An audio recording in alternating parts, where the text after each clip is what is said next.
السلام عليكم ورحمة الله تعالى وبركاته. مرحبا بكم في قناة ريحان رشيد. اليوم ان شاء الله تنحضر لكم فطائر كتجي لذيذة بزاف وبعجينة اللي هشة. نتمنى تنال الاعجاب ديالكم وتجربوها ان شاء الله. تابعوني في المقادير ومراحل التحضير.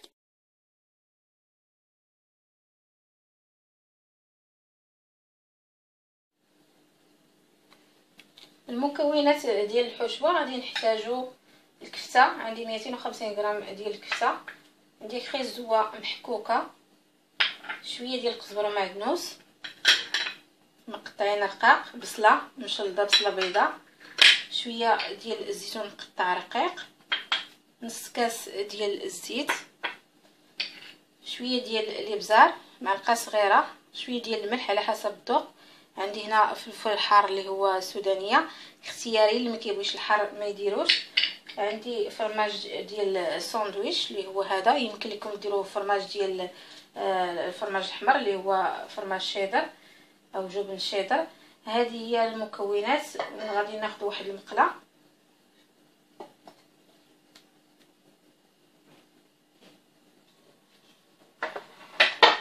غادي نديرها فوق العافيه،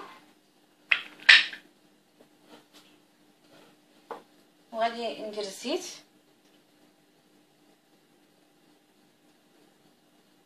نستنى عليه تيسخن. عاد ندير البصله، غادي ندير البصله،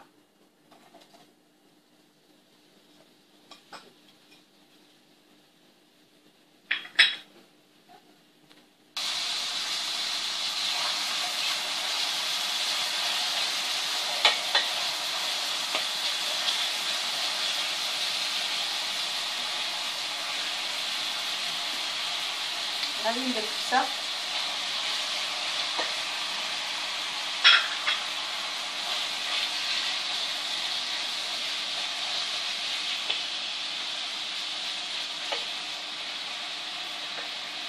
غادي ندير التوابل، الملح والبزار والحار،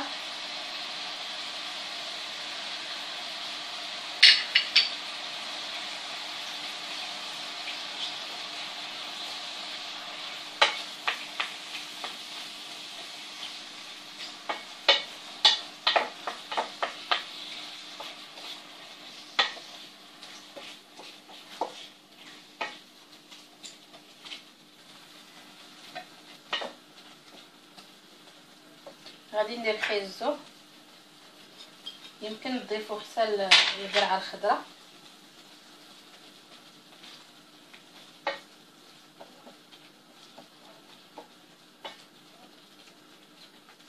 وغادي نخلي هذا الشيء يطيب.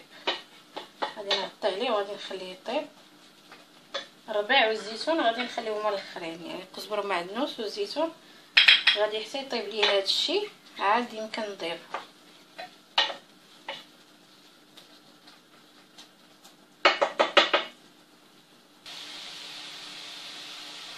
الحشوه. عندي بعد ما طابت غطيت عليها واحد 5 ديال الدقائق، ما كتاخذش وقت. غادي ندير دابا القزبر معدنوس والزيتون،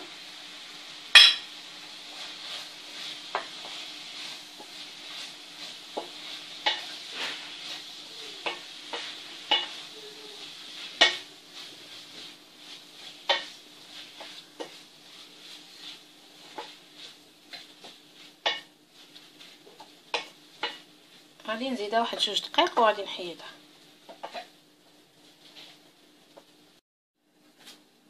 الحشوه هي هذه، خليتها تبرد. عندي هنا العجين السحري. هذا العجين كنحضروا منه الفطائر، نحضروا منه البيتزا. عجين رائع، انا حاطه في القناه، غادي نوضع لكم الرابط في صندوق الوصف، وغادي يظهر كذلك في اخر الفيديو في شاشه النهايه.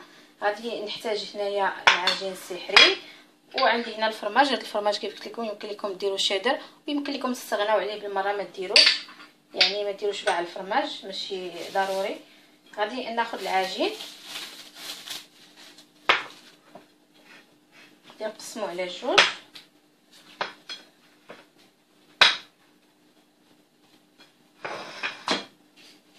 غادي ناخذ شويه ديال الدقيق وغادي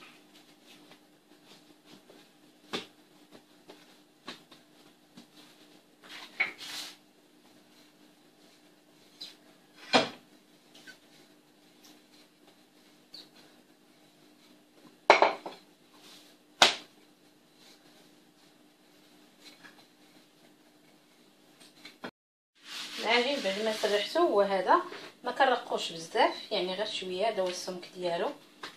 غادي ناخذ قطع دوائر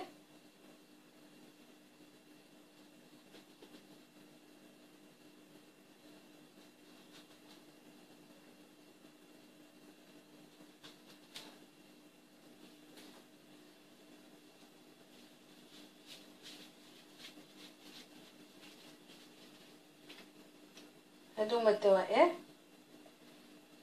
غادي ناخذ جراره اللي هي هذه، نتمنى تكون الصوره واضحه. وغادي ندير في كل دائره 3 ديال الشرطات.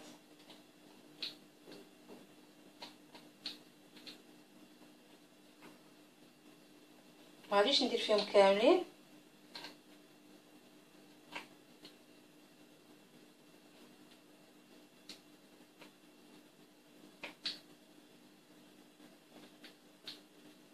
درت دابا 4 فيهم هاد الشرطات، 4 غادي نخليهم عاديين.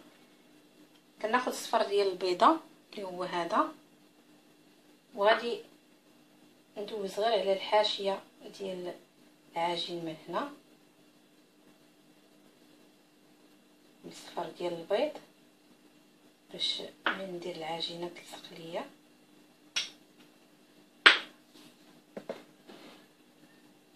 غادي ناخذ الفرماج اللي هو هذا، غادي ندير شويه هكذا. الا كان الفرماج احمر فهو احسن، انا متوفرش ليا. كناخذ شويه من الحشوه هكذا، كنديروا الوسط بهذه الطريقه. كنديروا غير الوسط ماشي في الجناب هكذا. وغادي ناخذ قطعه من العجين اللي هي هذه اللي درت فيها 3 ديال الشرطات هما هادو، وغادي نوضعها بحال هكا كما شفتوا. وغادي نلصقها من الجناب بحال هكذا.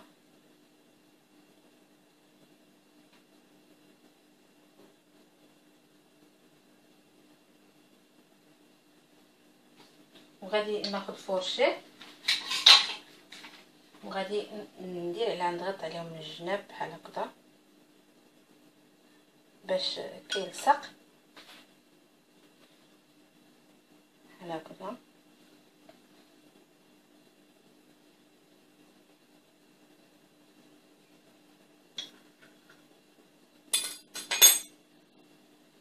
كتعطينا هذا الشكل. وكنديرها في الطاوه ديال الفران، الطاوه اللي تكون مدهونه. غادي ندير الصفر ديال البيض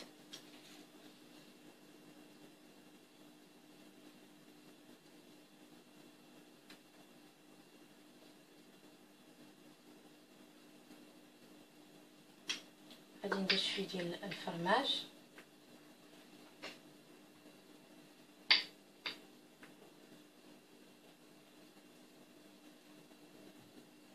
غادي ندير شويه الحشوه،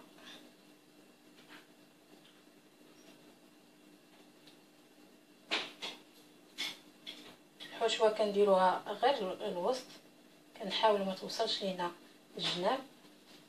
غادي ناخذ قطعه ديال العجين اللي هي هذه شفتوا فيها 3 ديال الشرطات، وغادي ننزلها فوق هذا العجين بحال هكا. كنضغط على هذا الجناب بحال هكا،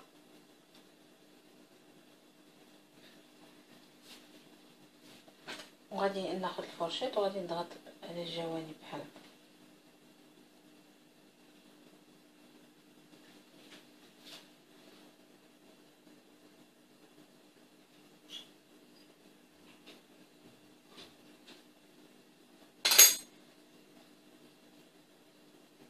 بحال هكا تعطيني هذا هو الشكل. وتنحط في الطاوه. غادي نستمر بنفس الطريقه حتى نكمل الكميه اللي عندي كامله.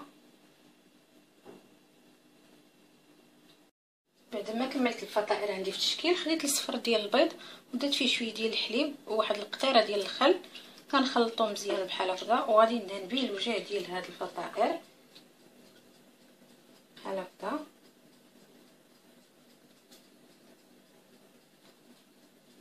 وغادي ندخلهم للفران اللي مسخن على 180 درجه حتى يطيبوا. غادي نخرجهم ونشوفهم ان شاء الله في التقديم. الفطائر بعد ما خرجوا من الفران هما هادو كيف ما كتشوفوا كيجيو محمرين وكيجيو هشاشين ولذاذ. نتمنى يكونوا نالوا الاعجاب ديالكم وتجربوهم. الا عجبكم لا فيديو ما تنساوش ديروا لايك، ولا كنتوا اول مره كتزوروا القناه ما تنساوش تشتركوا باش يوصلكم الجديد. الى الملتقى ان شاء الله في وصفه جديده، والسلام عليكم ورحمه الله تعالى وبركاته.